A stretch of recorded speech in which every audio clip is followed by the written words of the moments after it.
अब हम आपको आवेश के प्रकार बताते हैं। आवेश दो प्रकार का होता है, types of charge. Types of charge. Charge are two types, positive charge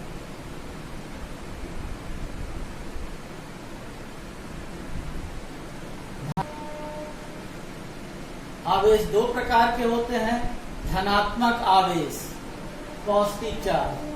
क्या होता है, जब दो वस्तुओं को आपस में रगड़ा जाता है, जिस वस्तु से मुक्त इलेक्ट्रॉन निकलते हैं उस वस्तु पर ऋणात्मक आवेश अर्थात इलेक्ट्रॉन की कमी हो जाती है, जिससे वह वस्तु धनात्मक हो जाता, इसीलिए उसे हम लोग पॉजिटिव चार्ज या धनात्मक आवेश कहते हैं। नंबर सेकेंड, जिस वस्तु में इलेक्ट्रॉन प्रवेश करता है अर्थात उस वस्तु में ऋणात्मक आवेश की मान बढ़ जाता है, इसीलिए उस वस्तु को हम लोग निगेटिव चार्ज कहते हैं। निगेटिव चार्ज, ऋणात्मक आवेश कहते हैं। अब हम लोग ये क्लियर हो गया कि आवेश यह है, आवेश किसे कहते हैं उसका एक पुरानी परिभाषा हो गई, एक आधुनिक परिभाषा हो गई। आधुनिक परिभाषा में सबसे मुख्य काम है, सबसे इंपॉर्टेंट चीज उसका मुक्त इलेक्ट्रॉन है। अब हम लोग आवेश के गुण पढ़ते हैं, properties of the charge. Properties of charge. Charge के क्या गुण है? पहला, चार्ज कंजर्व रहता है। कंजर्व मतलब यह संरक्षण रहता है, जैसे ऊर्जा संरक्षित रहती है, ठीक उसी प्रकार से आवेश संरक्षित रहती है।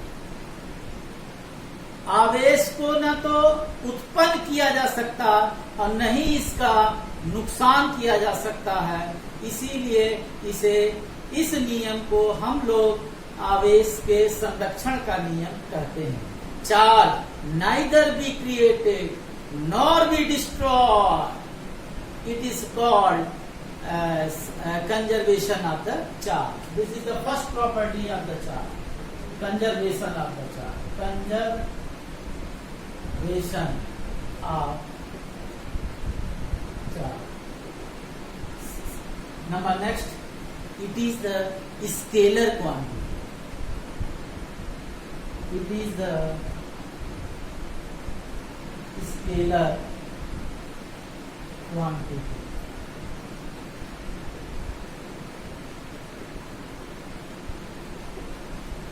यह आवेश जो है अदिश राशि, और अदिश और सदिश राशि किसे कहते हैं आप कक्षा 11 में आप पढ़े हुए हैं। अदिश राशि जिसमें केवल परिमाण मैग्नीट्यूड होता है और कोई डायरेक्शन नहीं होता, वो अदिश राशि है।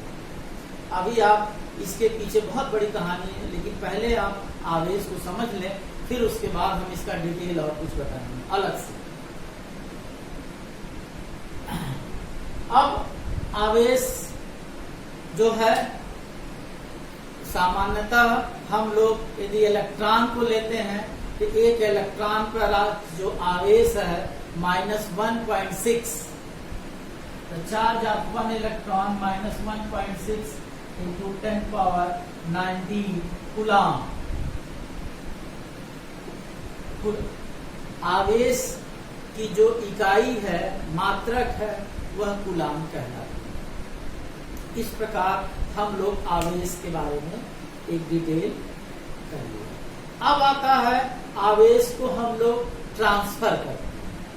जब किसी वस्तु से दो वस्तुओं को रगड़ते हैं तो उससे एक वस्तु से जो आवेश दूसरे में जाता है, तो किसी वस्तु में निकलेगा आवेश, उसमें कमी होती है, किसी में आवेश जाएगा तो उसमें आवेश की अधिकता होती है। इसको हम लोग करते हैं। अब सबसे इम्पोर्टेंट है कि वस्तुओं को आवेशित कैसे किया जाता है।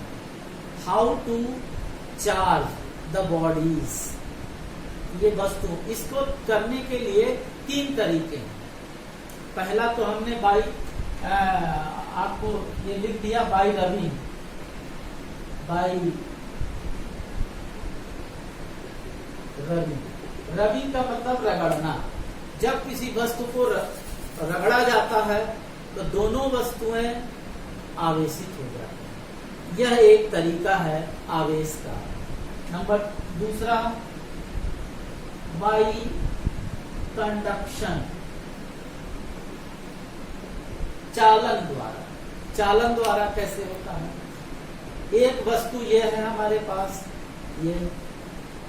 ये आवेशित नहीं है, अनचार्ज बॉडी है, और यह एक वस्तु चार्ज है, चाहे धनात्मक हो चाहे ऋणात्मक हो।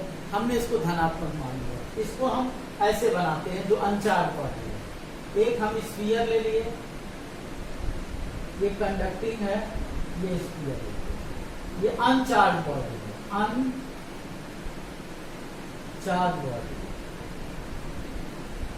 अब इसके समीप इसको हम टच कराएंगे एक चार्ज बॉडी। ये हमने मान लिया एक आवेशित, धनात्मक आवेशित वस्तु है, ये ले आए। अब इसमें धनात्मक आवेशित वस्तु है। अब ये वस्तु जो है इसको अपना आवेश क्या करेगा? ट्रांसफर करेगा, स्थानांतरित करेगा। कुछ ये स्थानांतरित करने लगा। कुछ समय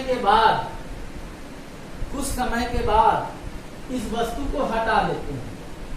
अब हम देखते हैं कि जो अनचार्ज बॉडी है अब वह चार्ज बॉडी है। तो इसको हम लोग चालन विधि कहते हैं। क्या कहते हैं? चालन विधि। चालन विधि में हमेशा अनावेशित वस्तु को एक आवेशित वस्तु से स्पर्श कराते हैं, जिससे उसका आवेश उसमें चला जाता है। यदि धनात्मक होगा तो धनात्मक आवेश हो जाएगा, यदि यह ऋणात्मक होगा तो वह वस्तु ऋणात्मक हो जाएगी। अब आता है हमारा तीसरा, तो सबसे इंपॉर्टेंट है by induction method. Induction method मतलब इसको प्रेरण विधि कहते हैं।